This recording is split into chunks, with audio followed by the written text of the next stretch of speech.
Hi everybody. I promised that I was going to read the Gosho itself, the full Gosho from letter from to the sage Nichimyo. It's on page 321 of volume 1 of the writings of Nichiren Daishonin. I'm going to start by going to 325 and read the background, then I'll read the Gosho, and then we've got that done. All right. Background on page 325 of volume 1. Nichiren Daishonin wrote this letter while at Ichinosawa on Sado Island and addressed it to a follower in Kamakura, a woman who had separated from her husband at a young age. Little is known about her except that she undertook the long and perilous journey from Kamakura with her infant daughter Oto to visit the Daishonin during his exile on Sado. The Daishonin was so impressed with this demonstration of faith that he wrote this letter, giving her the Buddhist name Sage Nichimyo, Son Wonderful. After the Daishonin went to live at Minobu, she again visited him there. And later, in the 8th month of 1275, the Daishonin sent her a letter addressed to her daughter, which was later given the title, The Supremacy of the Law. So if you know that Gosho, I'll read it to you if you haven't read it. Suggesting that she was welcome to stay at Minobu should there be the need. In the beginning of this letter, the Daishonin cites 7 stories of Shakyamuni's bodhisattva practices in his past existences. By carrying out such severe practices in pursuit of Buddhism, Shakyamuni was able to attain buddhahood. In effect, the Daishonin likens Nichimyo's efforts in journeying to Sado to those bodhisattva austerities and implies that her seeking spirit will ensure her enlightenment. Her seeking spirit will ensure her enlightenment. In the next part, Nichiren Daishonin explains that the practice of his Buddhism is not as difficult as that of Shakyamuni's Buddhism because Nam-myoho Renge-kyo contains all the benefits that Shakyamuni Buddha accumulated through lifetimes of bodhisattva austerities. Therefore, by chanting Nam-myoho Renge-kyo, we ordinary people can, in this lifetime, attain the same virtues and benefits as Shakyamuni Buddha himself. This is the central theme of this letter, in which the Daishonin explains the essence of his teaching. By chanting Nam-myoho Renge-kyo, an ordinary person can become a Buddha. That's the essence of his teaching. In the final portion, the Daishonin praises her strong faith and confers upon her the title of sage, indicating that she will become a Buddha. Okay? And going back to page 321 to the beginning of the Gosho. All right? This is his letter to her. Once there was an ascetic named Aspiration for the Law. For 12 years, he traveled from country to country in search of the teachings of a thus come one, of a Buddha. During that time, none of the 3 treasures, the Buddha, the law, and the order, were to be found. Nevertheless, the ascetic continued his quest for Buddhism as desperately as one who is thirsty seeks water, or as a starving person looks for food. One day, a Brahmin came to him and said, I possess a verse of sacred teachings. If you are a true seeker of Buddhism, I will impart it to you. The ascetics besieged him to do so. The Brahmin then said, to prove your sincerity, first peel off your skin for parchment, break off one of your bones for a writing brush, grind up its marrow for pigment, and draw your blood to mix the ink. If you are willing to do all of these things and thus write down this teaching, I will teach you the Buddha's verse. The ascetic was overjoyed. He peeled off his skin, dried it, and made parchment of it. He then did all of the other things demanded of him, just as he had been told. When he had finished, the Brahmin suddenly vanished. The ascetic bewailed his fate, now gazing up to the heavens, now flinging himself to the ground. The Buddha, sensing his sincerity, emerged from beneath the earth and taught him as follows. Practice what accords with the law. Do not practice what contradicts it. One who practices the law will dwell in peace and security, both in this life and in the next. The moment the ascetic heard this, he became a Buddha. This teaching consists of 20 Chinese characters. Pardon me. Bacon. Once, in a previous existence, when Shakyamuni was a wheel-turning king, engaged in bodhisattva practice, he revered an 8-character phrase that stated, "One who is born is destined to die. To extinguish this cycle is to enter the joy of nirvana," to get blown out. So obviously this is way before Mahayana Buddhism. In an offering to these 8 characters, he gave his own body to fuel 1,000 lanterns. Moreover, he urged others to inscribe those characters on stone walls and main roads so that people who read them would arouse the aspiration for enlightenment. The light of those lanterns reached as high as the heaven of the 33 gods, where it served as illumination for Shakra and other heavenly deities. In another past existence, Shakyamuni was carrying out bodhisattva austerities in search of Buddhism. One day, a leper said to him, "I possess the correct teaching, which consists of 20 characters. If you will massage my leprous body, embrace it, and lick it, feeding me 2 or 3 pounds of your own flesh every day, I will impart the teaching to you." Top of page 322. Shakyamuni did exactly as the leper said. As a result, he obtained the 20-character teaching and attained Buddhahood. The teaching went, "The thus come one is enlightened to the truth of nirvana and has forever freed himself from the sufferings of birth and death. Anyone who wholeheartedly listens to him will surely obtain immeasurable joy." There was once a boy named called Snow Mountains, who lived in the Snow Mountains. Although he had mastered all non-Buddhist teachings, he had not yet encountered Buddhism. Then one day he happened to hear a terrifying demon recite a verse that began, "All is changeable, nothing is constant. This is the law of birth and death." The demon, however, spoke only the first 8 characters of the verse, leaving the rest unsaid. Although the boy was exceedingly glad to have heard the first 8 characters, he felt as though he had been given only half a wish-granting jewel. It was like a plant that flowers but bears no fruit. When the boy asked for the remaining 8 characters, the demon replied, "I have had nothing to eat for several days. I am too dazed with hunger to preach the remaining 8 characters. First, give me some food." The boy asked, "What do you eat?" The demon answered, "I feed on the warm flesh and blood of human beings. Though I can fly anywhere throughout the 4 continents in the space of a moment, I can obtain no warm flesh and blood.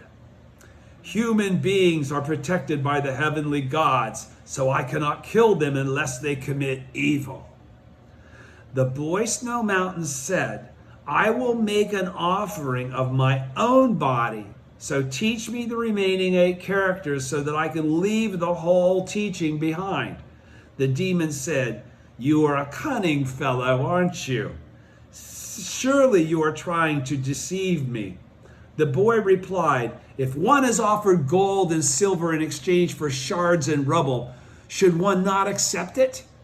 If I die to no purpose on this mountain, then my body will be devoured by kites, owls, wolves, and tigers, and will bring me no benefit whatsoever. On the other hand, if I give my life for the remaining 8 characters, it will be like exchanging dung for food." The demon was still suspicious. The boy assured him, "There are those who will vouch for my honesty. Like the Buddhas of ages past, I call upon the great heavenly king Brahma, the heavenly lord Shakra, the gods of the sun and the moon, and the 4 heavenly kings to be my witnesses." Finally, the demon consented to impart the second half of the verse. The boy removed his deerskin garment and spread it out for the demon to sit on. Then he knelt down and joined his palms together in supplication, begging the demon to be seated. The fierce demon complied and began to recite, "Extinguishing the cycle of birth and death, one enters the joy of nirvana. When the boy had learned the entire verse, he inscribed it on trees and stones. This completed, he cast himself into the demon's mouth. The boy Snow Mountains was actually Shakyamuni in one of his past existences, while the demon was Chakra in disguise. Bodhisattva Medicine King burned his arms for 72,000 years as an offering to the Lotus Sutra.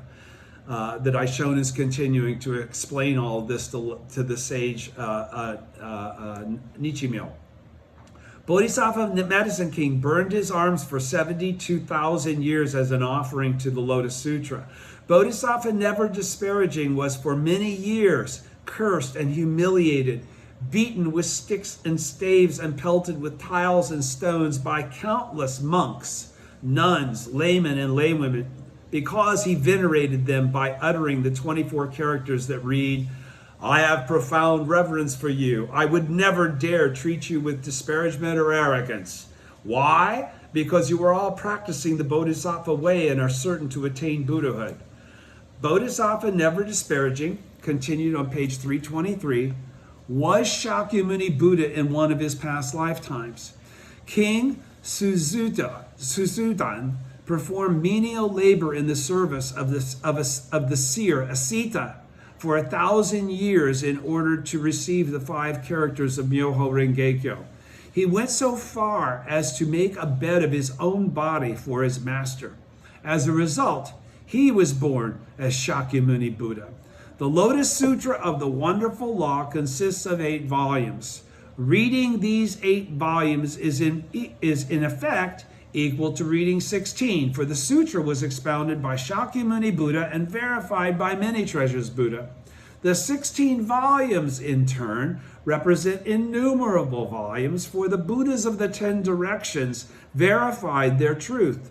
In the same way, each character of in the sutra equals 2, for it was uttered by Shakyamuni and confirmed by Many Treasures. Again, a single character equals innumerable others, for the validity of the sutra was attested to by the Buddhas of the 10 directions.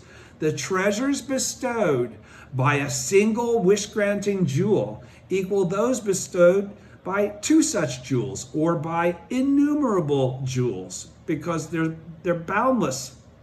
Likewise, each character in the Lotus Sutra is like a single wish-granting jewel. It's boundless in its power. And the innumerable characters of the sutra are like innumerable jewels.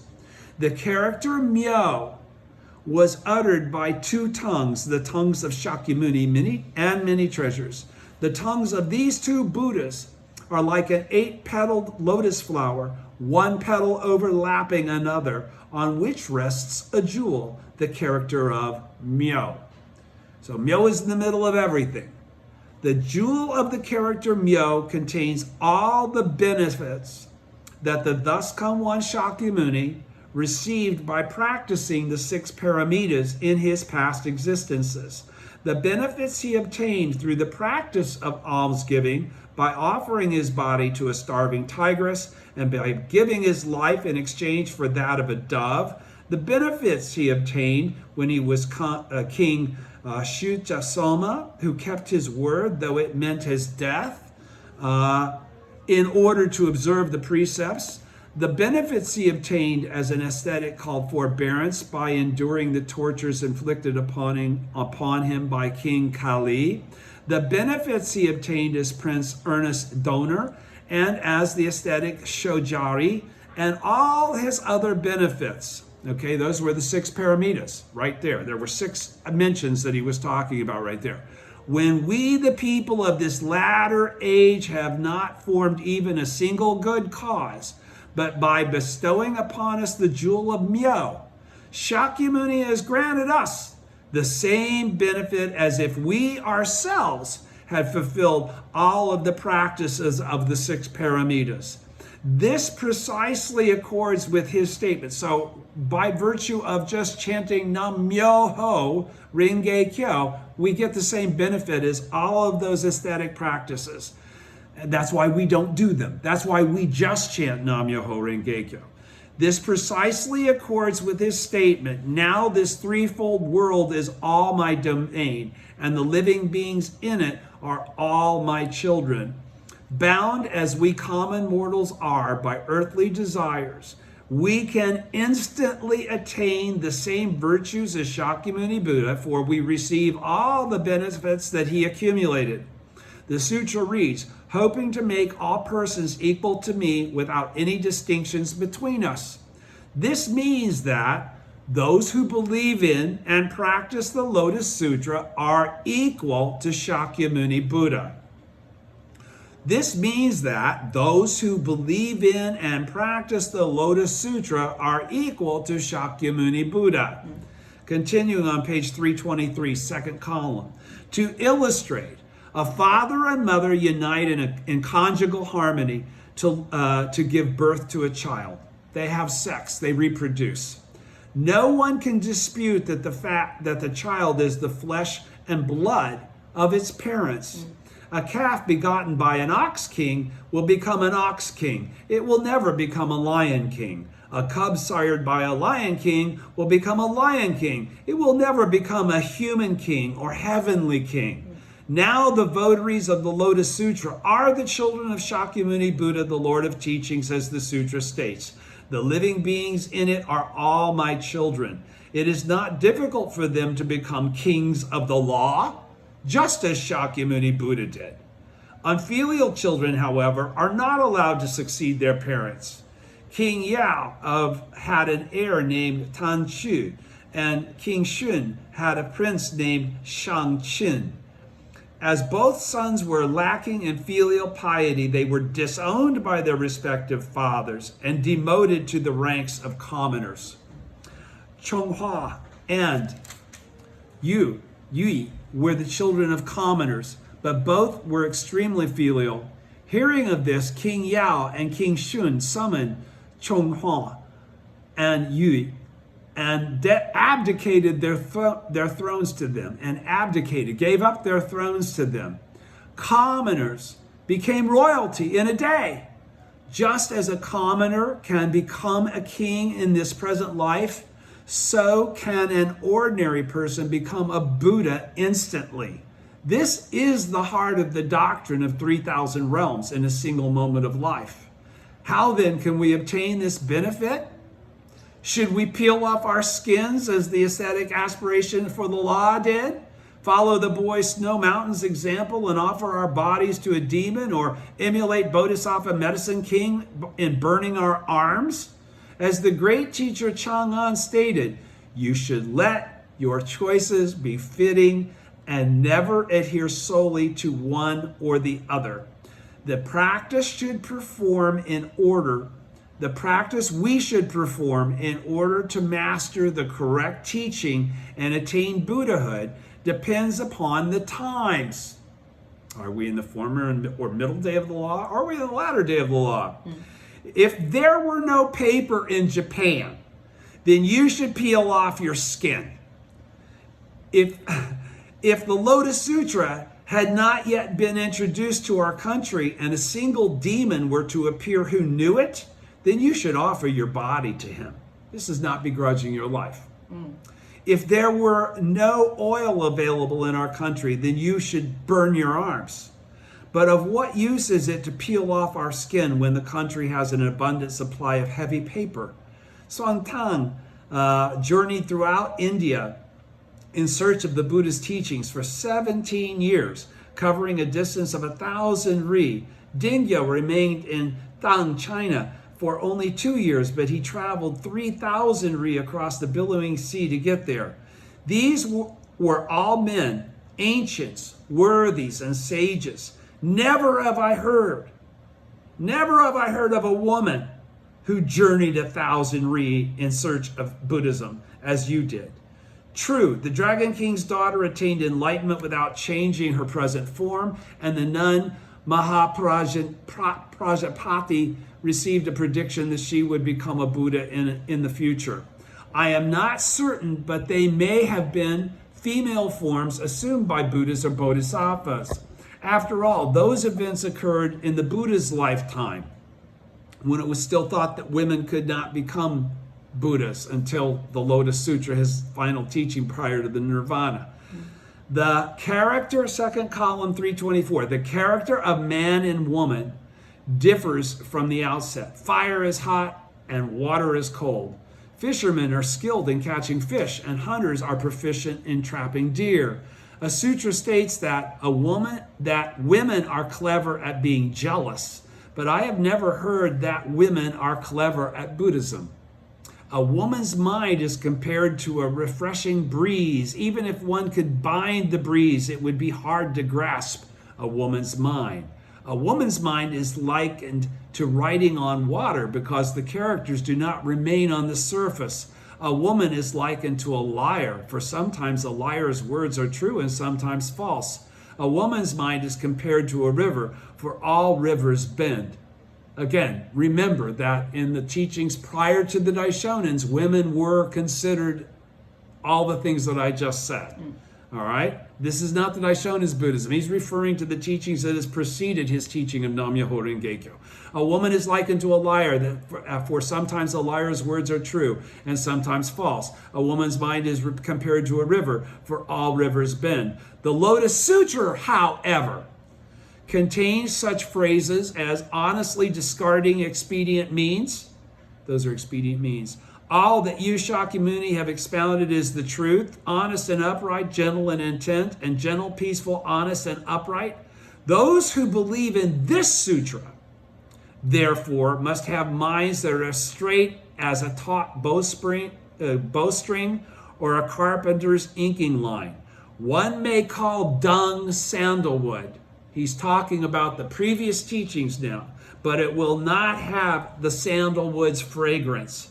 A liar never becomes a truthful person simply because one calls him honest. All the sutras are the Buddha's golden teachings, his true words. However, when compared with the Lotus Sutra, however, they are false, flattering, abusive, or double-tongued. The Lotus Sutra alone is the truth of truths. Only honest people can keep faith in this sutra, a teaching free from all falsehood. Certainly you are a woman who believes in the Buddha's true words in the Lotus Sutra. You're my disciple, the Daishonin is saying to her. We're almost at the end.